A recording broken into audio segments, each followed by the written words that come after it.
Hello विद्यार्थी मित्रों, आजना video lecture में આપણે પ્રકાશના પરાવર્તન આધારિત બે અગત્યની થિયરી ધ્યાનમાં લેવાની છે, જેના વિશે તમે આગળના ધોરણમાં ભણીને આવેલા છો। આજનો આપણો થિયરીનો ટોપિક છે ગોળીય એવા અરીસાની કેન્દ્ર લંબાઈ તથા અરીસા માટેના સૂત્રની આપણે આજે ચર્ચા કરીશું। સમીકરણ તમને ખબર જ છે, ગોળીય અરીસાની કેન્દ્ર લંબાઈ અને વક્રતા ત્રિજ્યા વચ્ચે સંબંધ દર્શાવતું સમીકરણ તો કે મિત્રો r બરાબર 2f આવે, એટલે કે વક્રતા ત્રિજ્યા કેન્દ્ર લંબાઈ કરતાં બમણી હોય। અને એ જ રીતે ગોળીય અરીસા પછી અંતર્ગોળ હોય કે બહિર્ગોળ, એના માટે અરીસાનું સૂત્ર તો કે 1/u + 1/v બરાબર 1/f, જે પણ તમને ખ્યાલ છે, જેની આપણે આજે ચર્ચા કરવાના છીએ। તો સૌથી પહેલાં તો આપણે ટોપિકનું નામ લખી રાખીએ। આજનો આપણો અગત્યનો ટોપિક છે જે છે અરીસાની કેન્દ્ર લંબાઈ। કેવા અરીસાની? ગોળીય અરીસાની કેન્દ્ર લંબાઈ। ફરી એક વખત જરાક યાદ રાખજો, થિયરી આપણે જે આજે ધ્યાનમાં લેવાના છીએ એ કઈ છે તો કે ગોળીય અરીસાની કેન્દ્ર લંબાઈ। કેન્દ્ર લંબાઈની સંજ્ઞા શું છે મિત્રો? તો કે કેન્દ્ર લંબાઈને આપણે f વડે દર્શાવીએ છીએ। શેના વડે? f વડે, સ્મોલ f વડે દર્શાવવામાં આવે છે ગોળીય અરીસાની કેન્દ્ર લંબાઈને। હવે મિત્રો, ગોળીય અરીસાની કેન્દ્ર લંબાઈની આપણે માહિતી મેળવીએ એ પહેલાં એક પ્રતિબિંબ રચાતું હોય તેવી આકૃતિ ધ્યાનમાં લઈએ, કારણ કે કોઈ પણ વસ્તુ હોય જે મુખ્ય અક્ષ પર રાખેલું હોય, પછી ગોળી અરીસા તરીકે અંતર્ગોળ અરીસો હોય કે બહિર્ગોળ અરીસો હોય, એના પ્રતિબિંબ રચવા માટે આપણે ઓછામાં ઓછા મિનિમમ 2 પ્રકાશીય કિરણોની જરૂર પડશે। લઘુત્તમ એવા 2 કિરણો ધ્યાનમાં લેવાના કે જે અરીસાની સપાટી પર આપાત થતા હોય અને પરાવર્તન પામીને જ્યાં ભેગા થતા હોય ત્યાં વસ્તુનું પ્રતિબિંબ રચાતું હોય।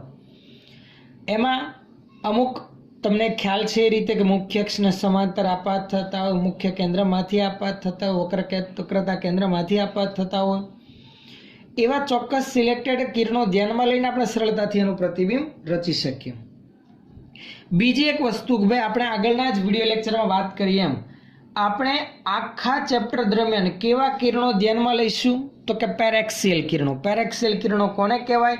તો મુખ્ય અક્ષને સમાંતર આપાત થતા હોય એવા કિરણોને શું કહેવાય? પેરેક્સિયલ કિરણો કહેવાય। તો સૌથી પહેલાં તો આપણે અહીંયા એક અંતર્ગોળ અરીસો ધ્યાનમાં લઈ રાખીએ। ચાલો, એવી એક આકૃતિ હું ધ્યાનમાં લઉં છું કે જેમાં આપણે અંતર્ગોળ અરીસાને ધ્યાનમાં લેવાના છીએ। ધારો કે આ છે આપણો અંતર્ગોળ અરીસો કે જેના વડે રચાતા પ્રતિબિંબ માટે આપણે આની કેન્દ્ર લંબાઈની ચર્ચા કરવાના છીએ।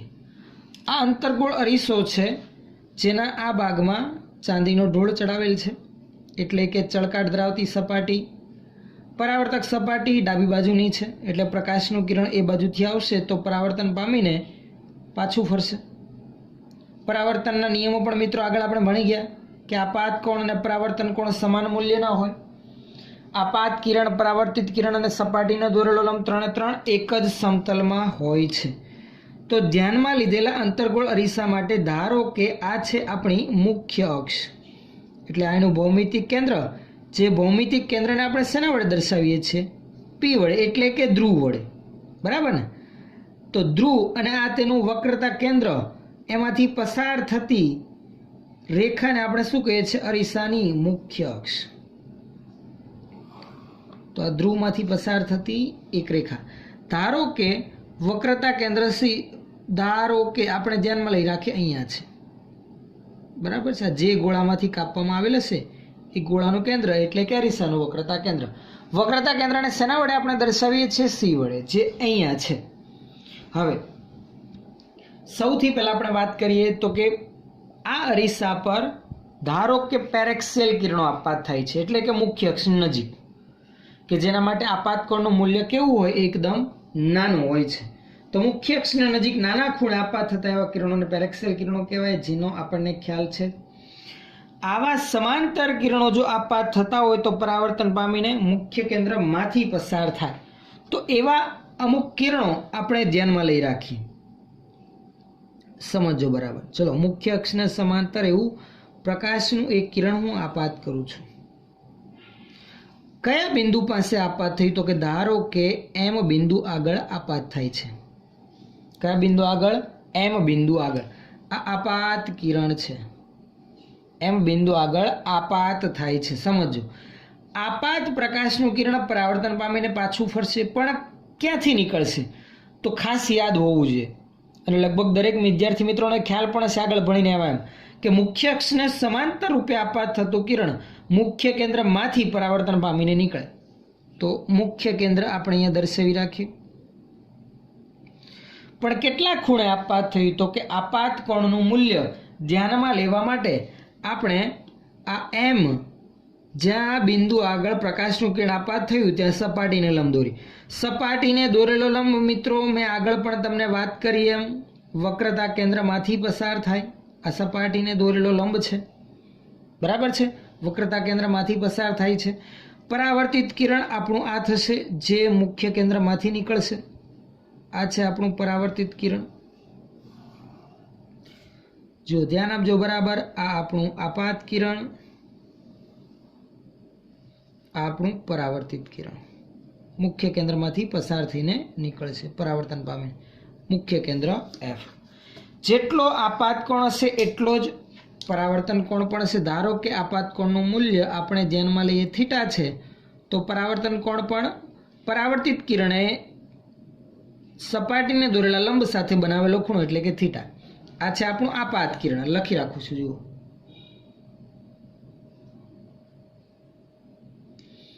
આ છે આપણું પરાવર્તિત કિરણ. ખ્યાલ આવે છે દરેકને આટલામાં? ચલો ધ્યાન આપજો. જુઓ, અહીંયા એક ઝેડ બને છે, એટલે કે યુગ્મ કોણની જોડ બને. જુઓ, આ મુખ્ય અક્ષને સમાંતર કિરણ છે. તો અહીંયા આ ઝેડ માટે જો આ ખૂણો થીટા હોય તો આ પણ ખૂણો કેટલો થશે? થીટા થશે. ખ્યાલ આવે છે ને? ખૂણો એમસીપી કેટલો થશે? થીટા.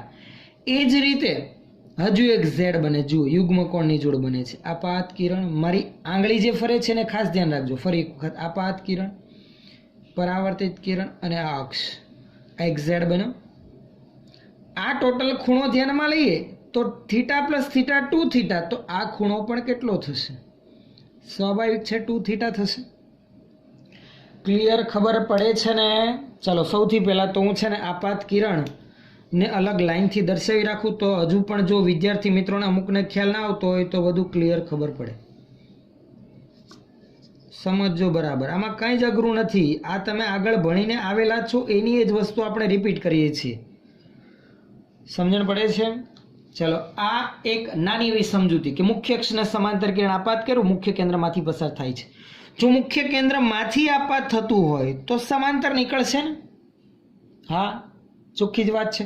જો વક્રતા કેન્દ્રમાંથી આપાત થતું હોય તો વક્રતા કેન્દ્રમાંથી જ પાછું ફરશે, કારણ કે સપાટીને દોરેલો લંબ એ સી માંથી જ નીકળે, અને લંબ રૂપે આપાત થાય તો પાછું એના એ જ ખૂણે પાછું ફરે, એટલે કે સી માંથી આપાત થતું હોય તો સી માંથી જ પાછું ફરશે. આ એક નાની એવી બેઝિક આકૃતિ ધ્યાનમાં લીધી, અંતર્ગોળ અરીસાની કેન્દ્ર લંબાઈની સમજૂતી ધ્યાનમાં લેવા માટે. મિત્રો, આટલા અંતરની આપણે જો વાત કરીએ, આટલું અંતર ખાસ ધ્યાન આપજો, જે હું દર્શાવવા જઈ રહ્યો છું. સમજો બરાબર. આ જો બધા જ અંતરો આપણે આગળ સંજ્ઞા પદ્ધતિમાં વાત કરી કે ધ્રુવથી માપવાના. આ આપણું ધ્રુવ. ધ્રુવથી આ જે મુખ્ય કેન્દ્ર સુધીનું જે અંતર હોય એને શું કહેવામાં આવે છે? તો કે અરીસાની કેન્દ્ર લંબાઈ. એટલે આ જ થશે આપણી અંતર્ગોળ અરીસાની કેન્દ્ર લંબાઈ એફ. દરેકને ખ્યાલ જ હશે. બીજી એક વાત કરીએ, વક્રતા ત્રિજ્યા. તો ધ્રુવથી ક્યાં સુધીનું અંતર? વક્રતા કેન્દ્ર સી સુધીનું અંતર, એટલે કે વક્રતા ત્રિજ્યા આર. હા કે ના? ખબર જ હશે ને દરેકને? બધા જ અંતરો આપણે આગળ વાત કરી સંજ્ઞા પ્રણાલીમાં ધ્રુવથી માપવાના, તો ધ્રુવથી માપી લીધા આપણે. મુખ્ય કેન્દ્ર સુધીનું અંતર એટલે કે એફ, કેન્દ્ર લંબાઈ, અને ધ્રુવથી વક્રતા કેન્દ્ર સુધીનું અંતર એટલે કે વક્રતા ત્રિજ્યા આર. ચલો, હવે આપણે આગળ વર્ણન લખવાનું શરૂઆત કરીએ. સૌથી પહેલા તો વર્ણનમાં શું લખીશું? કંઈ ધ્યાનમાં લીધેલું છે તેમ મુખ્ય અક્ષને સમાંતર આપાત થતું કિરણ મુખ્ય કેન્દ્રમાંથી પસાર થાય છે, એફ માંથી નીકળશે. જે બિંદુએ આપાત થાય છે ત્યાંથી સપાટીનો દોરેલો લંબ વક્રતા કેન્દ્ર C માંથી પસાર થાય છે. આ અમુક બેઝિક માહિતીનું વર્ણન કરી રાખીએ. અને બીજી એક વસ્તુ કે જેની આપણે અહીંયા ચર્ચા કરવાના છે, જેની માહિતી મેળવવાની છે કે ગોળી અરીસાની કેન્દ્ર લંબાઈ કોને કહેવાય. સૌથી પહેલા તોની વ્યાખ્યા તો કે કંઈ જ નહીં, ધ્રુવ અને મુખ્ય કેન્દ્ર વચ્ચેના અંતરને શું કહેવાય? ગોળી અરીસાની કેન્દ્ર લંબાઈ. તો લખી રાખીએ, ધ્યાન આપજો બરાબર. મુખ્ય કેન્દ્ર અને ધ્રુવ વચ્ચેના અંતરને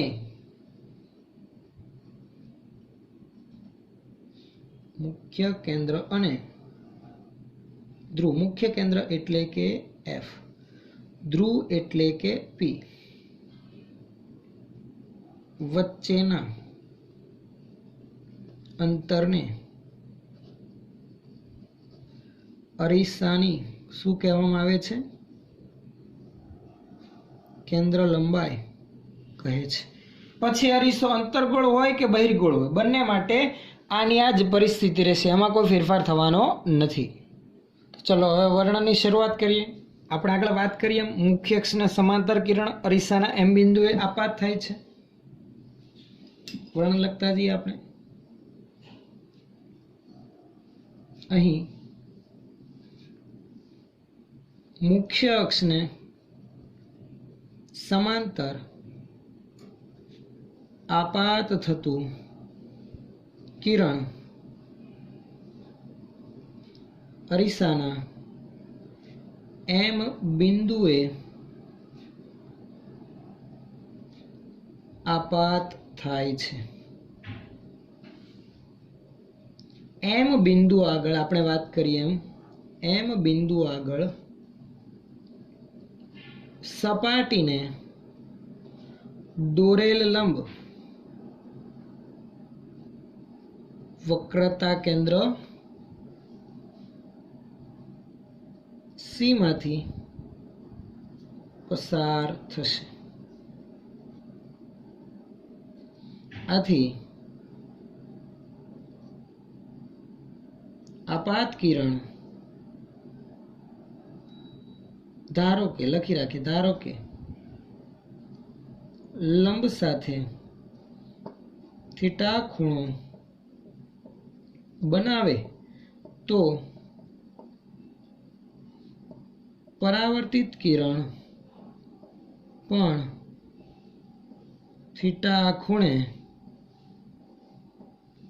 પરાવર્તન પામશે. પરાવર્તિત કિરણ ક્યાંથી નીકળશે? મુખ્ય કેન્દ્ર F માંથી. લખી રાખીએ, પરાવર્તિત કિરણ મુખ્ય કેન્દ્ર M માંથી પસાર થશે. ચલો બેઝિક માહિતી આપણે ધ્યાનમાં લઈ રાખીએ. હવે આકૃતિમાં આપણે જોઈ શકીએ છીએ તેમ કે ખૂણો MCP જે થીટા જેટલો છે. જો કે M બિંદુ એથી હું મુખ્ય અક્ષ પર એક લંબ દોરું, ધારો કે લંબ અહીંયા મુખ્ય અક્ષને છેદે જ્યાં હું D નામ આપું, સમજો બરાબર.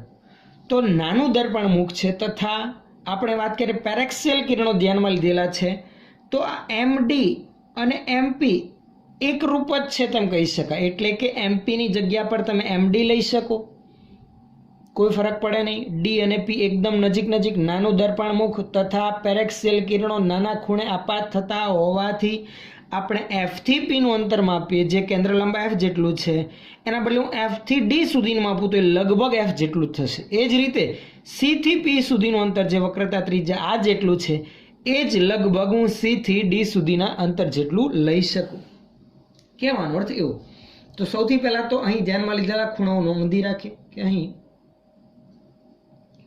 ખૂણો MCP બરાબર થીટા તથા ખૂણો MFP બરાબર 2 થીટા છે, જે આપણને આકૃતિ પરથી ખ્યાલ આવે છે. હવે આ જે ખૂણો MCP બરાબર થીટા લખ્યો એના માટે કાટકોણ ત્રિકોણ માટે હું લાગુ પાડું તો tan થીટા બરાબર સામેની બાજુ હું MP લખું અથવા MD લખું ચાલે. દર્પણ મુખ નાનું હોવાથી, પેરેક્સિયલ કિરણો હોવાથી આ અંતર એકદમ સૂક્ષ્મ હશે. સમજણ પડે છે? ચાલો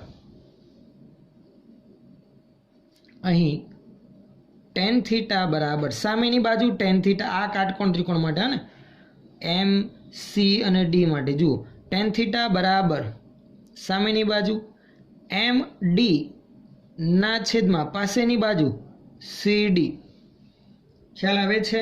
અને તે જ રીતે તથા ટેન ટુ થીટા બરાબર આ કાટકોણ ત્રિકોણ ટેન ટુ થીટા બરાબર સામેની બાજુ એમ ડીના છેદમાં શું આવશે? એફ ડી આવશે. પાસેની બાજુ એફ ડી, આ ડી છે, દેખાતો છે? ક્લિયર? ઓકે, ચાલો હવે અહીં આગળ વધીએ તો આ ખૂણાના મૂલ્ય પ્રમાણમાં કેવા હશે? નાના, કારણ કે પેરેક્સિયલ કિરણો છે. ભલે આકૃતિમાં થોડુંક આપણે દૂર બતાવેલું છે, પણ એ તો આપણી સમજૂતી માટે, ક્લિયર આપણને ખ્યાલ આવે લખવામાં સમજવામાં, એટલા માટે. બાકી આ કિરણ એકદમ નજીકથી પસાર થાય છે, તો થીટાના મૂલ્ય નાના હશે. લખી રાખે પેરેક્સિયલ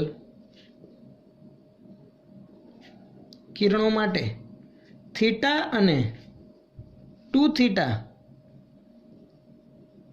એકદમ સૂક્ષ્મ હોવાથી ટેન થીટા બરાબર થીટા લગભગ લઈ શકાય તથા ટેન ટુ થીટા બરાબર લગભગ ટુ થીટા લઈ શકાય. તો લેતા એમ લખી રાખે. બરાબર, ચલો હવે ધ્યાન આપજો. ટેન ટુ થીટાના બદલે ટુ થીટા માટે સમીકરણ બની ગયું ટુ થીટા બરાબર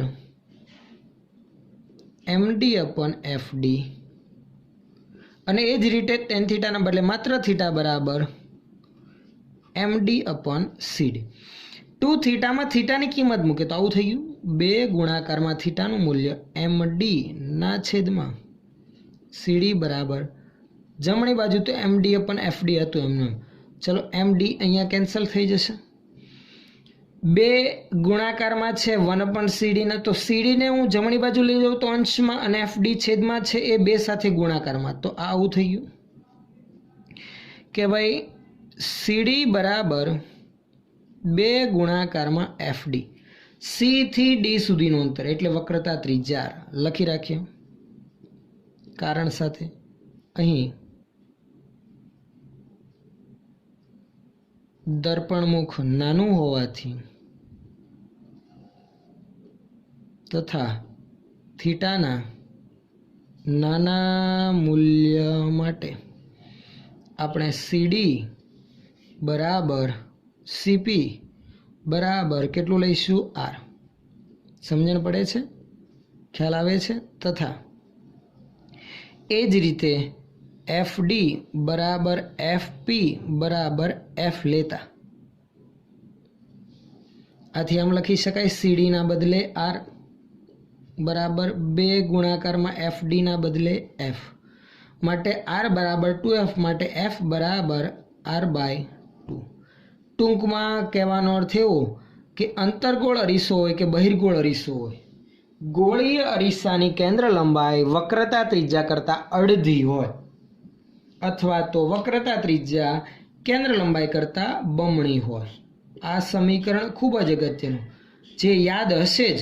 2 માર્ક્સની થિયરી સ્વરૂપે પ્રશ્ન આવી શકે. જો કે બ્લુ પ્રિન્ટમાં જોવા જઈએ તો 4 માર્ક્સનો પ્રશ્ન છે આ ચેપ્ટરમાંથી, પણ એવું પણ આવી શકે 2 માર્ક્સના 2 ટુકડા 4 માર્ક્સના પ્રશ્નમાં પૂછી શકેલો હોય.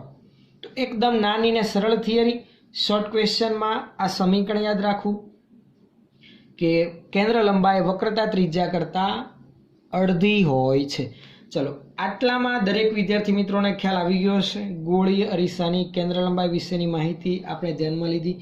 હવે આગળના આપણા નેક્સ્ટ ટોપિક તરફ આપણે આગળ વધીએ, જે છે ગોળીય અરીસા માટેનું સૂત્ર, જેને ગૌસનું સૂત્ર પણ કહેવામાં આવે છે. તો હવે અહીંયાથી આગળની થિયરી આપણે ધ્યાનમાં લઈએ, જે છે અરીસાનું સૂત્ર.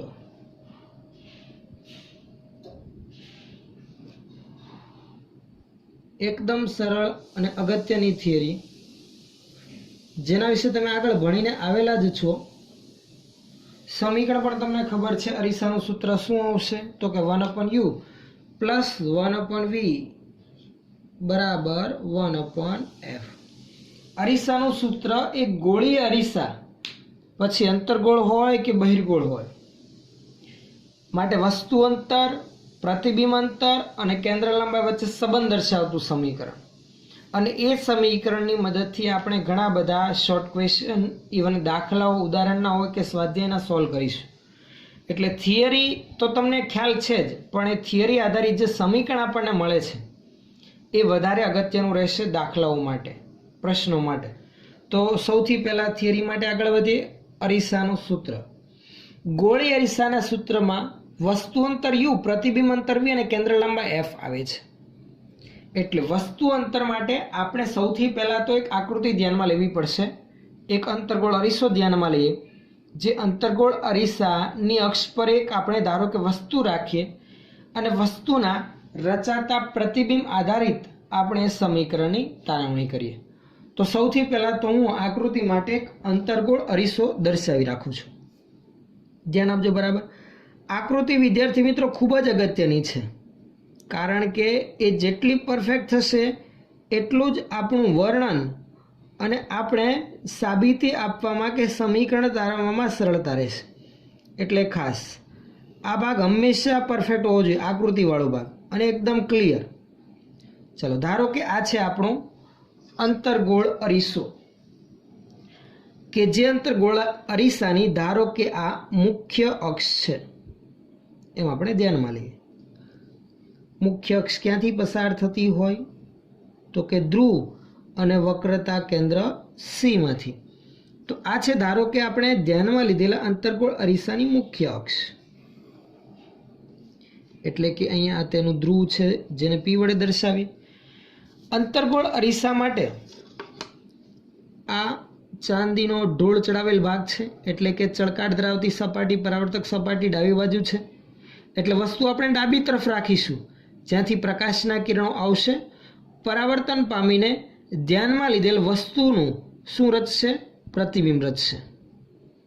આ ચાંદીનો ઢોળ ચડાવેલ ભાગ, બરાબર. વસ્તુ આપણે આ તરફ રાખીએ. એ પહેલાં સૌથી પહેલાં તમે જ્યારે પણ આકૃતિ દોરતા હો ત્યારે અંતર્ગોળ અરીસા માટે વક્રતા કેન્દ્ર સી અને મુખ્ય કેન્દ્ર એફ નક્કી કરી રાખવું જરૂરી છે. તો ધ્યાન આપજો. ચાલો આપણે સૌથી પહેલાં તો ધ્યાનમાં લઈ રાખીએ કે ભાઈ અહીંયા ધારો કે તેનું મુખ્ય કેન્દ્ર છે. આ તેનું મુખ્ય કેન્દ્ર. મુખ્ય કેન્દ્ર જે ધ્રુવથી અંતરે રહેલું તેને કેન્દ્ર લંબાઈ કહેવાય. વક્રતા ત્રીજા તેના કરતાં બમણી હોય, એટલે આ ખાસ યાદ રાખવું. અહીંયા આપણે મુખ્ય કેન્દ્ર એફ દર્શાવીએ તો વક્રતા કેન્દ્ર સી એફ પીથી જેટલા અંતર હોય તેનાથી બમણા અંતરે રાખવાનું. બરાબર છે? આટલો ખ્યાલ આવે છે. ચાલો, હવે એક આપણે વસ્તુ ધ્યાનમાં લઈએ. વસ્તુ તરીકે આપણે એક ઊભી નાની એવી એરો દર્શાવી રાખીએ. સમજો બરાબર. ધારો કે આ છે આપણી એક વસ્તુ. વસ્તુને એ બી વડે દર્શાવીએ.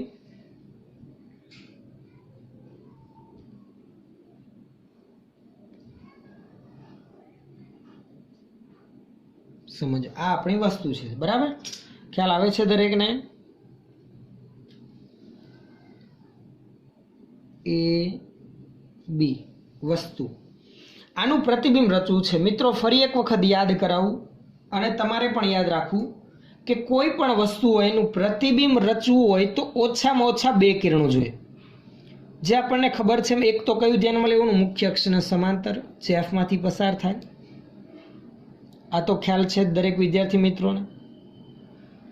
બીજું કિરણ કયું ધ્યાનમાં લઈ શકાય? તો કે વક્રતા કેન્દ્ર સી માંથી આપવા થતું હોય તો એ પરાવર્તન પામીને સી માંથી જ પાછું ફરે.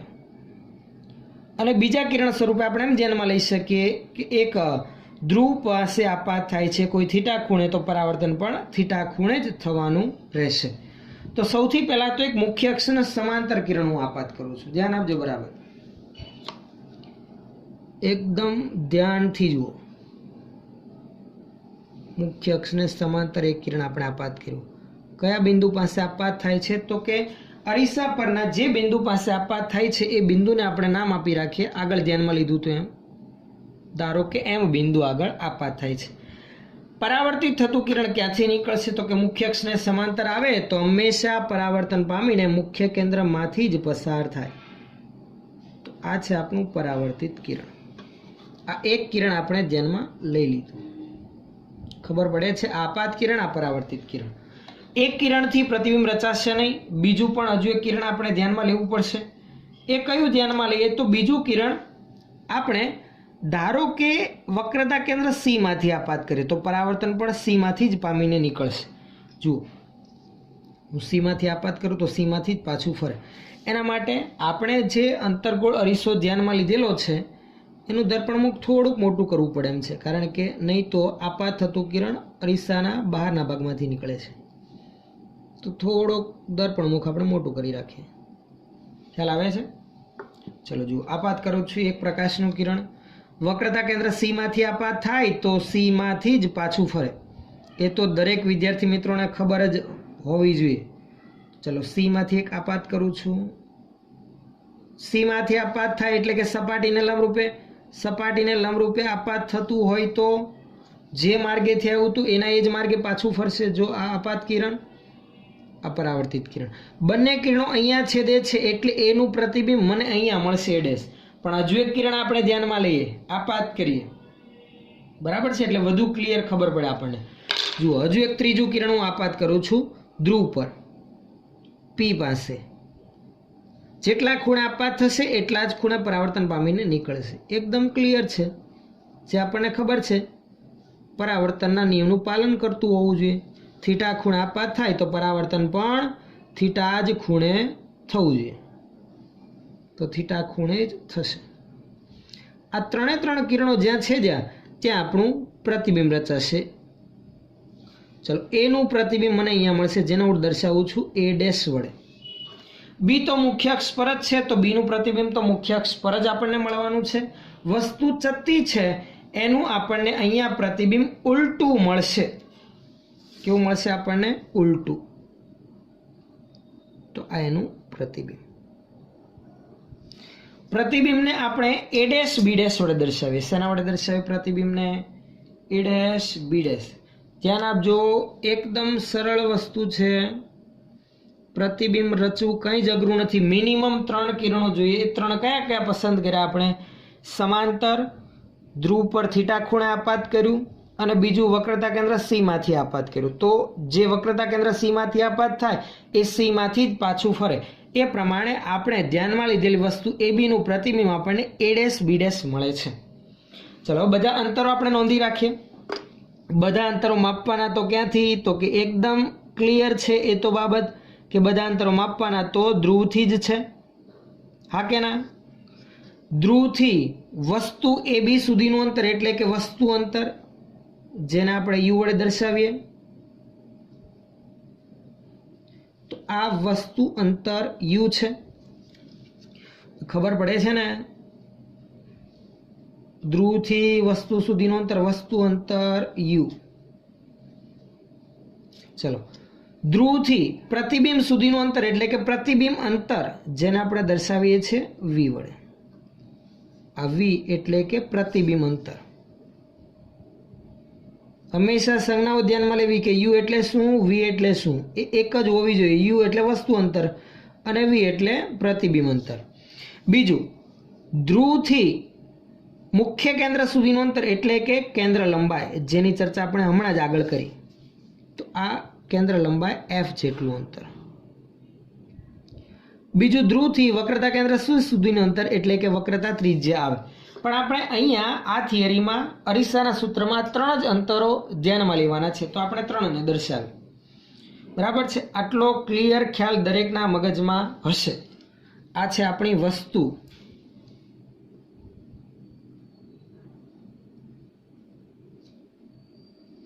બરાબર? અને આ રેડ પિન જે ઉલટી દેખાય છે વસ્તુ એ બીનું પ્રતિબિંબ છે, જે છે એ ડેશ બી ડેશ. ચલો, હવે આપણે આગળ થિયરીની શરૂઆત કરીએ. સૌથી પહેલા તો શું ધ્યાનમાં લઈએ? તો જે બી વસ્તુ છે એનું પ્રતિબિંબ કઈ રીતે રચાયું એનો એક નાનકડો ઉલ્લેખ કરી રાખીએ. ધ્યાનમાં લીધેલો જે અરીસો છે એની કેન્દ્ર લંબાઈનો ઉલ્લેખ કરી રાખીએ કે ભાઈ ધારો કે, ચલો બધા અગત્યના મુદ્દાઓ આપણે નોંધતા જઈએ છીએ. ધારો કે ધ્યાનમાં લીધેલ અંતર્ગોળ અરીસાની કેન્દ્ર લંબાઈ સ્મોલ એફ છે. જે ધ્યાનમાં લીધેલો છે એ અંતર્ગોળ અરીસાની કેન્દ્ર લંબાઈ કેટલી ધ્યાનમાં લીધી આપણે? ધારો કે સ્મોલ એફ. અહીંયા આપણી વસ્તુ છે એ બી, જેનું વાસ્તવિક અને ઉલટું પ્રતિબિંબ એ ડેશ બી ડેશ પાસે રચાય છે, બરાબર. પણ કઈ રીતે રચાય છે? તો કે પ્રતિબિંબ માટે એ બિંદુમાંથી નીકળતા કે આપાત થતા પ્રકાશના 3 કિરણો પરાવર્તન પામીને એ ડેશ પાસે મળે છે, જ્યાં વસ્તુનું પ્રતિબિંબ રચાય છે. તો એ નોંધી રાખીએ. અહીં વસ્તુ એ બી ના એ બિંદુમાંથી આપાત થતા પ્રકાશના 3 કિરણો અરીસા પરથી પરાવર્તન પામી એ ડેશ આગળ મળે છે, જ્યાં વસ્તુ એ બી નું વાસ્તવિક અને ઉલટું એ ડેશ બી ડેશ શું રચાય છે? પ્રતિબિંબ રચાય છે. આમાં પછી એટલો બધો ઉલ્લેખ કરવાની જરૂર નથી કે સમાંતર આપાત થાય તે મુખ્ય કેન્દ્ર એફ માંથી નીકળે, થીટા ખૂણા આપાત થયું તો થીટા ખૂણા પરાવર્તન પામશે. એ બધી વસ્તુ ક્લિયર છે, કોમન સેન્સ જેવી વાત છે કે એ તો આપણને ખ્યાલ જ છે. એટલે ટૂંકમાં આપણે વર્ણન દર્શાવી રાખ્યું કે વસ્તુ એ બીનું ઉલટું અને વાસ્તવિક એવું પ્રતિબિંબ એ ડેશ બી ડેશ આપણને અહીંયા મળે છે. હવે આપણે અરીસાના સમીકરણ માટે આગળ વધીએ. અહીંયા આપણે 2 સમરૂપ ત્રિકોણો ધ્યાનમાં લઈએ છીએ. જુઓ કયા કયા 2 સમરૂપ ત્રિકોણો તમે ધ્યાનથી જરાક જુઓ. A dash B dash F, એક આ ત્રિકોણ મારી જે પેન ફરે છે, અને બીજો ત્રિકોણ એફ એમ પી, બીજો ત્રિકોણ. આ બંને ત્રિકોણ સમરૂપ છે કારણ કે જો એક કાટખૂણો, તો અહીંયા પણ કાટખૂણો બનશે. એમ માંથી સપાટીની લંબદોરી દર્પણમુખ નાનું, પેરેક્સેલ કિરણો હોવાથી એ લગભગ એક સમાન લઈ શકાય. જે બિંદુ છે એની જગ્યા પર હું પી લખું તો પણ ચાલે. તથા આ જે ખૂણો છે એમ એફ પી એ અને A dash F B dash A પણ સમાન જ હશે. એટલે 2 ખૂણા અને બાજુ સમરૂપ હોવાથી સમરૂપ ત્રિકોણો થશે. તો 2 ત્રિકોણ સમરૂપ છે તો એનો ખાસ ઉલ્લેખ કરી રાખીએ કે અહીં ત્રિકોણ A dash B dash F અને ત્રિકોણ એફ એમ પી સમરૂપ ત્રિકોણ હોવાથી બાજુઓનો ગુણોત્તર આપણે ધ્યાનમાં લઈ શકીએ. બાજુઓના ગુણોત્તરમાં એ ડેશ બી ડેશ ને સમરૂપ બાજુ કઈ આવશે? એમપી આવશે. તો નોંધતા જઈએ. એ ડેશ બી ડેશ ના છેદમાં એમપી બરાબર. એ જ રીતે બી ડેશ એફ ને સમરૂપ બાજુ કઈ આવશે? એફપી આવશે. બી ડેશ એફ ને સમરૂપ બાજુ શું આવશે? એફપી આવશે. ક્લિયર? આટલામાં ખબર પડે છે. ચાલો એ જ રીતે બીજા 2 ત્રિકોણો પણ સમરૂપ છે. કયા કયા? એ બી પી, આ એક ત્રિકોણ, અને બીજો ત્રિકોણ એ ડેશ બી ડેશ પી. ખબર પડે છે? એમાં પણ 2 ખૂણા સમાન, એટલે કે ત્રીજો પણ સમાન થઈ જશે. તો 3 ખૂણા સમાન સમરૂપ ત્રિકોણો, બાજુનો ગુણોત્તર આપણે ધ્યાનમાં લઈ શકીએ. ચલો એ રીતે ફરી એક વખત બીજા 2 ત્રિકોણ. આને સમીકરણ નંબર હું 1 આપી દઉં છું, હમણાં સમજો બરાબર. તેમજ ત્રિકોણ એ બી પી અને ત્રિકોણ એ ડેશ બી ડેશ પી સમરૂપ ત્રિકોણ હોવાથી, બંને ત્રિકોણ સમરૂપ હોવાથી આપણે બાજુઓનો ગુણોત્તર ધ્યાનમાં લઈએ તો એ ડેશ બી ડેશ ના છેદમાં એને સમરૂપ બાજુ એ બી આવશે. એ બી બરાબર. એ જ રીતે બી ડેશ પી ના છેદમાં સમરૂપ બાજુ બીપી આવશે. ખબર પડે છે? આને હું સમીકરણ નંબર 2 આપું. હવે જરાક ધ્યાન આપજો.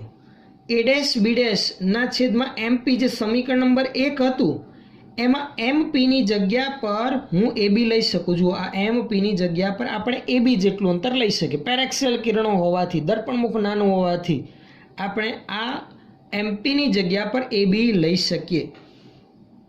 એટલે આપણે ચાલો હું અહીંયા લખી રાખું છું. હવે આગળ આપણે લખવાનું ફેરફાર કરી રાખ્યો તો અહીંયા ફેરફાર કરવાની જરૂરિયાત પડે જ નહીં. ચાલો લખી રાખીએ.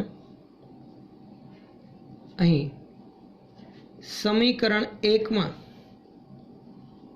MP બરાબર AB લેતા શું આવશે સમીકરણ? A ડેશ B ડેશના છેદમાં MP ની જગ્યા પર AB બરાબર B ડેશ F ના છેદમાં FP. સમીકરણ નંબર 3. હવે જુઓ 2 અને 3 એ બંને સમીકરણમાં ડાબી બાજુનો ભાગ એક સરખો છે તો જમણી બાજુની સરખામણી થાય. તો લખી રાખે સમીકરણ 2 અને 3 પરથી જમણી બાજુનો ભાગ B ડેશ P ના છેદમાં BP બરાબર B ડેશ F ના છેદમાં FP લખાય. આ રીતે ક્લિયર ખબર પડે છે? હવે B ડેશ P એટલે કયું અંતર? B ડેશ થી P સુધીનું અંતર, એટલે એ તો પ્રતિબિંબ અંતર V છે. B થી P સુધીનું અંતર એ તો વસ્તુ અંતર U છે. B ડેશ F આ અંતર, તો કે B ડેશ થી F સુધીનું અંતર એ B ડેશ થી P સુધીના અંતરમાંથી F થી P સુધીનું અંતર બાદ કરવું એટલું થાય, એટલે V માઇનસ F જેટલું થાય. અને F થી P સુધીનું અંતર એટલે કેન્દ્ર લંબાઈ F. મિત્રો આ બધા અંતરો સંજ્ઞા પદ્ધતિ મુજબ આપણે ધ્યાનમાં લેવાના છે, તો ખાસ નોંધતા જઈએ. સંજ્ઞા પદ્ધતિ અનુસાર ચલો B ડેશ P પ્રતિબિંબ અંતર V, પરંતુ સંજ્ઞા પ્રણાલી મુજબ શું હતું? બધા અંતરો માપવાના તો ધ્રુવથી. આપાત કિરણની દિશામાં અંતરો ધન, એટલે કે પ્રકાશનું કિરણ આ બાજુથી આપાત થાય છે એટલે ધ્રુવની આ બાજુના અંતરોને ધન લેવાના. આ બાજુ તો કોઈ પણ અંતર નથી, બધા અંતરો ડાબી તરફ છે એટલે આપાત કિરણની વિરુદ્ધ દિશા, તો બધા અંતરો માઇનસ જ લેવાના. તો B ડેશ P જે છે એ V પણ માઇનસ લેવાનું સંજ્ઞા પ્રણાલી મુજબ, તો માઇનસ V આવશે.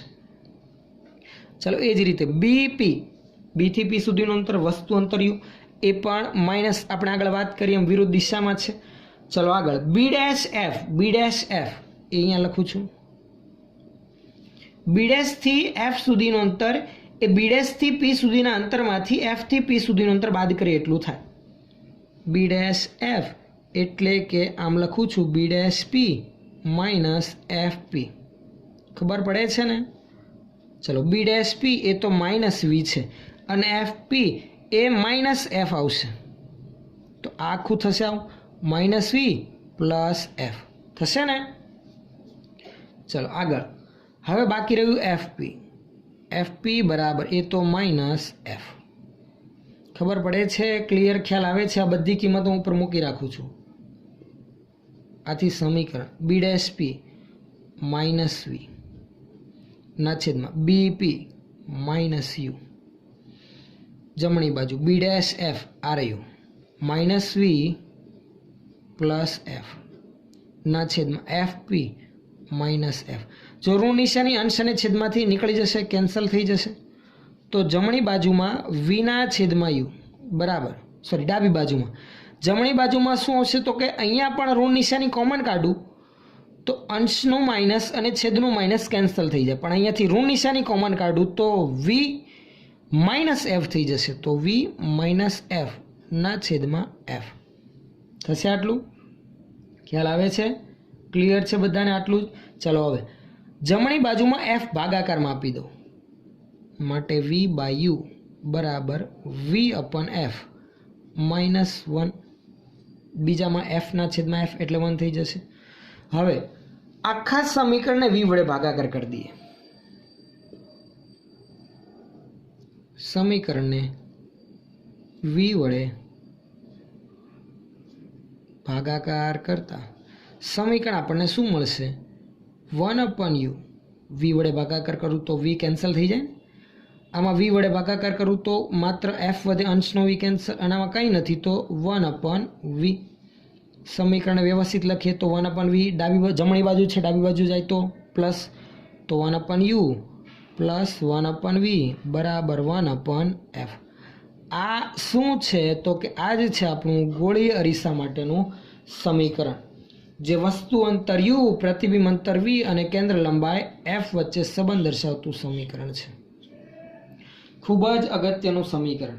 મિત્રો આ સમીકરણ જ્યારે પણ તમે દાખલામાં પણ લાગુ પાડો ત્યારે સંજ્ઞા પ્રણાલી સાથે ધ્યાનમાં લેવાનું. એમાં ક્યારેય ભૂલ થવી જોઈએ નહીં. સંજ્ઞા પ્રણાલી આપણને ખબર છે એ મુજબ જ લાગુ પાડવાનું. સંજ્ઞા સાથે ધ્યાનમાં લેવી જ, ક્યારેય ભૂલાવી જોઈએ નહીં. તો આ અરીસાનું સૂત્ર. આના પછી તમે અલગ અલગ સ્વરૂપમાં મેળવી શકો છો. સમીકરણમાં એફના બદલે આર સ્વરૂપે પણ માહિતી લઈ શકીએ. અહીંયા એફના બદલે r/2 લખું, બરાબર ને? કારણ કે કેન્દ્ર લંબાઈ વક્રતા ત્રિજ્યા કરતાં અડધી, તો જમણી બાજુનું પદ 2/r આવે. એના વિવિધ સ્વરૂપો જ થયા. એ બધું મૂળ સમીકરણ તો આજ 1/u + 1/v બરાબર 1/f, જેને અરીસાનું સૂત્ર કહેવાય. અરીસા માટે ગૌસનું સમીકરણ પણ આ જ કહેવાય. વસ્તુ અંતર, પ્રતિબિંબ અંતર અને કેન્દ્ર લંબાઈ વચ્ચે સંબંધ દર્શાવતું સમીકરણ પણ આ જ. બીજું કંઈ જ નવું નથી, બધું એકનું એક જ છે. હવે આ જ ગોળીય અરીસા માટે મોટવણીની વાત કરીએ. શેની વાત કરીએ? મોટવણી કોને કહેવાય? તો સાદી ભાષામાં કહે તો મેગ્નિફિકેશન. અંગ્રેજીમાં મેગ્નિફિકેશન, ગુજરાતીમાં એને શું કહેવાય? મોટવણી. વસ્તુનું પ્રતિબિંબ કેટલા ગણું મોટું થયું એ મોટવણી દ્વારા આપણને ખ્યાલ આવે. અહીંયા આપણે જોઈ શકીએ છીએ વસ્તુ જે હાઈટની હતી એના કરતાં પ્રતિબિંબ તેના કરતાં નાનું થયું, એટલે મોટવણી. પ્રતિબિંબ મોટું થવાના બદલે નાનું થયેલું છે, એટલે મોટવણી 1 કરતાં કંઈક નાની આપણને મળવી જોઈએ. જો મોટવણી 2 હોય તો એનો અર્થ શું થયો? વસ્તુ કરતાં પ્રતિબિંબ 2 ગણું મોટું મળ્યું. તો આ જે મોટવણી છે ને રેખીય મોટવણી પણ કહેવાય. મોટવણી 2 થી 3 પ્રકારની આવશે. એરિયા વાઇઝ આવે, લિનિયર આવે એટલે રેખીય મોટવણી આવે, અને કોણીય મેગ્નિફિકેશન પણ આવે. બરાબર છે? આપણે અહીંયા રેખીય મોટવણી ધ્યાનમાં લેવાની છે. એટલે રેખીય રીતે કેટલી લંબાઈમાં ફેરફાર થયો એ કઈ રીતે માપી શકાય? તો કે એની એકદમ સિમ્પલ સમીકરણ છે. વ્યાખ્યા લખવી તો આમ લખાય: પ્રતિબિંબની ઊંચાઈ અને વસ્તુ ઊંચાઈના ગુણોત્તરને શું કહેવાય? મોટવણી. લખી રાખું છું અહીંયા. પ્રતિબિંબની ઊંચાઈ. પ્રતિબિંબની ઊંચાઈ મિત્રો h' વડે દર્શાવવામાં આવે, અને વસ્તુની ઊંચાઈ જેને h વડે દર્શાવીએ છીએ ના ગુણોત્તરને મોટવણી કહે છે.